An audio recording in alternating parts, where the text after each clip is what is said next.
በንጹሃን ረሃብ ፖለቲካ ሲሰራ መመልከት፣ ረሃብን እንደ ጦር መሳሪያ በመጠቀም አያሌዎችን እንደ ቅጠል ሲረግፉ ማየት፣ ምግብ የሚሉ ድምጾችንም ሳይፈልጉም ቢሆን መስማት በሆነባት በዚች ዓለም ዛሬ ላይ ጠኔዎች ባጎደጎዷቸው የድሆች ሆድ ውስጥ ፖለቲካቸውን የሚሰሩም አልጠፉም። አዎ ሁኔታዎች እየሄዱ ነው።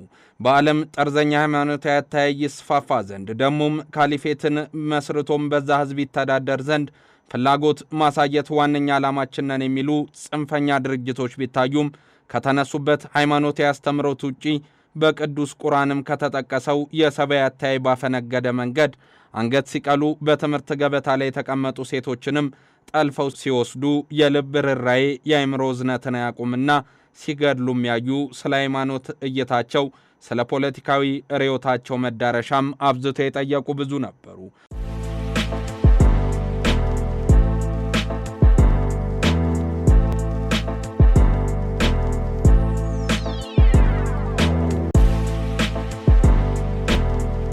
በእርግጥም አይኤስአይኤስና እንደ ቦኮ ሃራም ያሉ እንደ አልሸባብም ያለ ጠርዘኛ ድርጅት እንዴት ያለ ተጽዕኖን በዓለም እየፈጠሩ ነው። በኬንያ የዌስትጌት የገበያ አዳራሽ ፍንዳታ የብዙዎችን ሕይወት ቀጥፎ በስጋት ያራደው፣ ኢትዮጵያም ሰላሜን ያናጋል ሉዓላዊነቴንም አደጋ ውስጥ ይከታል ብላ ወታደር ያሰማራችበት፣ ደሞም በሰሜናዊ ናይጄሪያ ቢከትምም የአውሳ ፉላኒ መንደርተኞችን ቢያጨናንቅም እንደ ኒጀርና ካሜሮን ላሉ ድንበር ተዋሳኝ ሀገራትም ጭምር ራስ መታት ሆኖ የቀጠለው ቦኮ ሃራም ከሰሞኑ ደግሞ በአዲስ የትግል ስልትና የእልቂት ትራጀዲ መከሰትን የመረጠውና ለእነዚህ ድርጅቶች አባታዊ ድርሻና ጥላን የሚወስደው አይኤስአይኤስ ዓለምን ከማመስ አልዳኑም።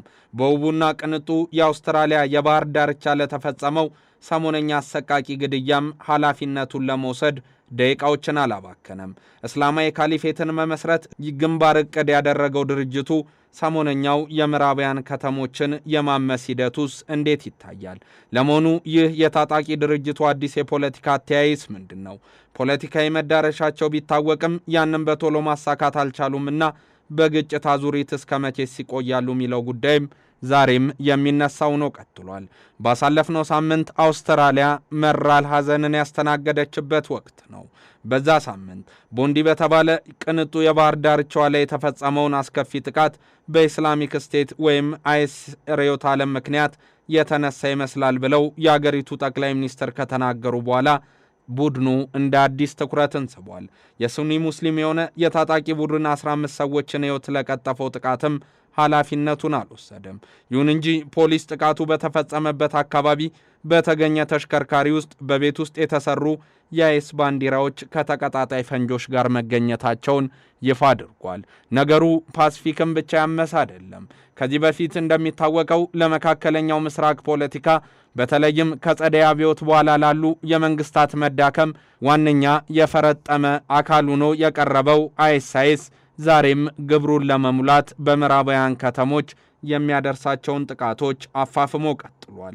ጥቃቱን በመፈጸም ከሰሞኑ አባትና ልጅ ተጠርጥረው መለያየታቸውም ተገልጿል። አባት በጥቃቱ ወቅት በፖሊስ ጥይት ሲገደሉ፣ ልጅም ክፉኛ ቆስሎ በ15 የግድያ ወንጀሎች ክስ ሲመሰረትበት ታይቷል። በእርግጥም ሲሪያዊ ወጣት ሁለቱ አባትና ልጅ ለሰነዘሩት ጥቃቶች መከላከያን ሰጥቶ መግባቱ ደግሞ ሌላ አይነት አተያይ እንዲታይ የሚያስደረገ መሆኑ የሚዘነጋ አይደለም። በአውስትራሊያ የተፈጸመው ጥቃት አይኤስ በምዕራባውያን ኢላማዎች ላይ ጥቃቶችን ለማቀነባበር ወይም ለማነሳሳት ከመሞከር ወደ ኋላ ለማለቱን የሚያስታውስም ሆኗል። ይህ ጥቃት ተፈጽሞ የቡድኑ ስም ዳግም መነጋገሪያ የሆነው ከአውሮፓውያኑ 2017 ጀምሮ በሶሪያና በኢራቅ የሚገኙትን የካሊፌቶቹን ወይም ግዛቶቹን ካጣበት ጊዜ ጀምሮ ተጽዕኖ በእጅጉ ከቀነሰ በኋላ ነው። አይኤስ በቦንዲ ባህር ዳርቻ 15 ንጹሃንን ከመገደላቸው አንድ ቀን አስቀድሞም በሶሪያ 2 የአሜሪካ ወታደሮችን መግደሉን ተከትሎ ደጋፊዎቹ በማህበራዊ ሚዲያ ላይ ደስታቸውን ከመግለጻቸው በስተቀር ዝም ሲልም ታይቷል። በእርግጥ ይህ ጠርዘኛ አስተሳሰብ ያለው ድርጅት ለምዕራባውያኑ ያለው አተያይ ክፉኛ የተዛባ ነውና ዛሬም ድረስ ጥቃትን ከመሰንዘር ሊቆም እንደማይችል እየተነገረ ነው። አሜሪካ በሶሪያ ግድያን የፈጸመው የአይኤስ ተልእኮን የተቀበለ ግለሰብ እንደሆነም ስትገልጽ ተደምጣለች። በጂሃድ ላይ አተኩራ የምትሰራው የቢቢሲ ሞኒተሪንግ ባልደረባዋ ማይና አልላሚም ፈጽሞ ያልጠፋን ነገር ተመለሰ ብለን ማውራት አንችልም ስትልም ትገልጻለች። አይኤስ ከፍተኛ ደረጃ ላይ ደርሶ በነበረበት ወቅት ግብር መሰብሰብን በትምህርት በሃይማኖትና በጤና አጠባበቅ ፖሊሲዎች ላይም የራሱን ሀሌዎት ሲያራምድ እንደነበረም እቺ ተንታኝ ታስታውሳለች።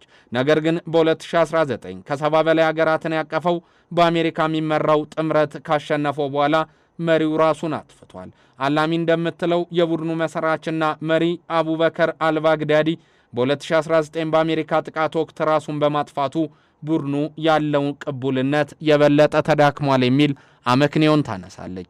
እርግጥ ነው የአይኤስ መዳከማውን ላይ በበርካታ ተንታኞች የታመነ ቢሆንም የሰሞነኛ ጥቃቶቹ ግን ያልጠፋ ግን ያልተዳፈነ እሳት ሆኖ ስለመቀጠሉ የሚያነሱ ሆነዋል። ነገሩን በተቃራኒው የሚያዩ ደግሞ በ2014 ካሊፌት መመስረቱን ካወጀ በኋላ በ10 ሺህ የሚቆጠሩ የውጭ ተዋጊዎች ቡድኑን ለመቀላቀል ሲጎርፉ የታየበትን ሁኔታ አንስተው የቡድኑ ጥንካሬ ዛሬም ድረስ እንዳልከዳው ይገልጻሉ።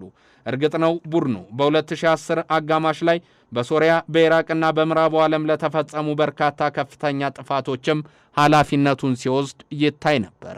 ዛሬ ላይ የአይኤስ መልሶ መምጣት ወይስ የሽብር ቡድኑ እንዲመለስ የሚፈልጉ ግለሰቦች የሚያደርጓቸው የተናጠል ጥቃቶች ምዕራባውያንን እያስጨነቃቸው ነው የሚለው ጥያቄ ግን መልስን አላገኘም። እርግጥ ነው አይኤስ ከ2010 በኋላ ዳግም በካሊፌት መልክ ተመልሶ ሶሪያንም ኢራቅንም ጆርዳንንም ሊባኖስንም የሚያመስበት ሂደት ይቀጥላል የሚለው የብዙዎች ጥያቄ ነው። ያ በሜዲትራኒያን ዳርቻ ለበርካታ ሰዎች መሞት እንደ ምክንያት የሚቆጠር ድርጅት አውሮፓንም ያስጨነቀ ፓሲፊክንም ወጥሮ የያዘ ጠርዘኛ ሀሌዎትን የሚጠቀመው አይኤስ ነገሩን እንዴት ሊያዩ ይችል ይሆናል? በእርግጥም እንደ አባስ ለሚመለከቱት ቦኮ ሐራምና አልሸባብስ ምን አይነት መልእክትን እያስተላለፈ ሊሆን ይችላል?